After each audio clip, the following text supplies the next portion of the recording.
In this lesson we covered stalls and we did a little bit of spins at the end. And the first spin you ever experience is fun. How was that? It was a beautiful day for flying. There was a lot of traffic around the area that we normally practice. So rather than fly over Hanningfield Reservoir, we went a little bit further afield and flew over Abberton Reservoir. A nice little cross-country flight, see a bit of scenery, and that was quite enjoyable. And also a good opportunity to practice some slow flight, which I'd been getting better at in the last lesson. There was a bit of excitement when I realised that my door was open. Now, do I need to say goodbye to oh, my door's open. But we solved that easily enough. It just popped open when we rotated and took off, which apparently isn't uncommon with this type of aircraft. 55 knots, rotate. On to stalling. So a bit of background. Normally the plane is kept in the air by the flow of air over the wings. There's lower pressure on the top of the wing and higher pressure underneath that you have lift, which stops the aircraft falling. Now when you're flying straight and level in the cruise, that's fine. But if the speed of the air flowing over the wing isn't fast enough, or the pattern of the airflow isn't right for lift to be produced sufficiently, you're going to stall. That's one thing if you are high up in the sky, but if you're very close to the ground and you stall, you don't have enough time to recover. And all sorts of things affect lift. Your forward airspeed through the air, angle of attack, the pitch of the aircraft and therefore the pitch of the wing also has a significant effect. Initially when you pitch the aircraft up, lift increases, but if you pitch too far up or you pitch up and your speed drops too much, you can stall. If you're turning, then you have less lift because the lift is going up in this direction, whereas if you're straight and level,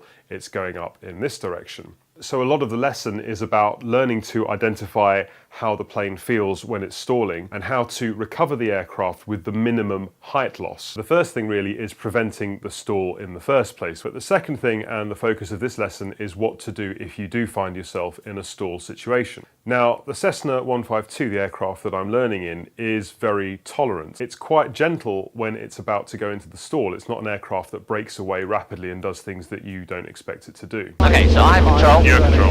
Alright, so follow me through, Paul. Carbon comes on, air check is complete. White arc, I'll put 3 stages of flaps in. See how quickly the airspeed is starting to reduce. Yep.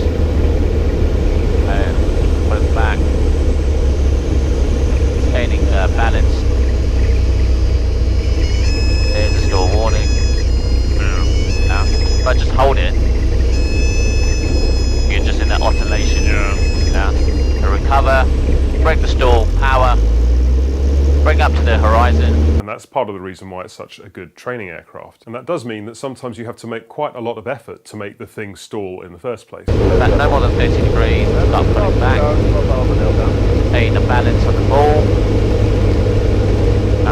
Outside, no more than 30 degrees straight ahead. Start pulling. Start pulling, start pulling, start pulling, start pulling. 30 degrees, 30 degrees, 30 degrees. Start pulling. Yeah, go on. Keep going, keep going, keep going. Come on, stall it.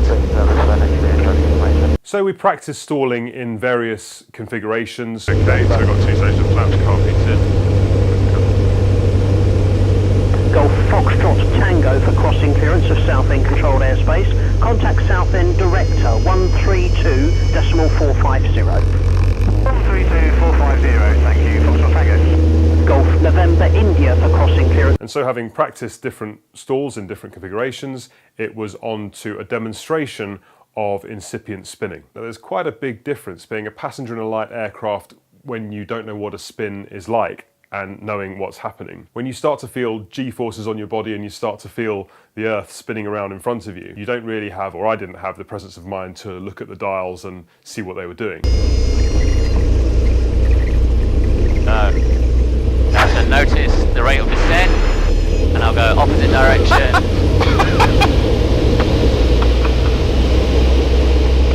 Look how much we lost in maybe 1-2 turns, 1,000 feet. How was that? You want to do another one? Not immediately. No? Alright. Bit of a strange feeling. Yeah. after the first time, I knew that we were actually going to come out of it. We did another one, I'd know what's going to happen, but the first one, you've no idea. Know what's going on. That's Alright, let's climb up to 5,000. You're big enough, you can handle this. Alright, fine, let's do it. And so the second time we practiced spinning, I was able to look at the dials go a bit crazy, see just how much altitude we lost in such a short space of time. Okay, so I have control. Yeah, control. So carbine comes on. Motor power. The throttle. Plane wings level. Pull back until we get to stall warning horn. Or the stall, put the stall rather. And then pick full left rudder. There's a stall. Yeah, looking at the needle, it's left. I'm going to go opposite rudder. Control column slightly forward and just keep that on dive. You see the DI going absolutely mental as well. And again, lose about 1,000 feet. There you go. Yeah, cool. Alright, so you have control, maintain 4,000 feet. And let's start heading back. So stalls was fun and went well. Incipient spins was interesting, and I'm looking forward to practicing them myself. And the plan for the next lesson is to start doing circuits, which will mean my first landing. So looking forward to getting some practice with that.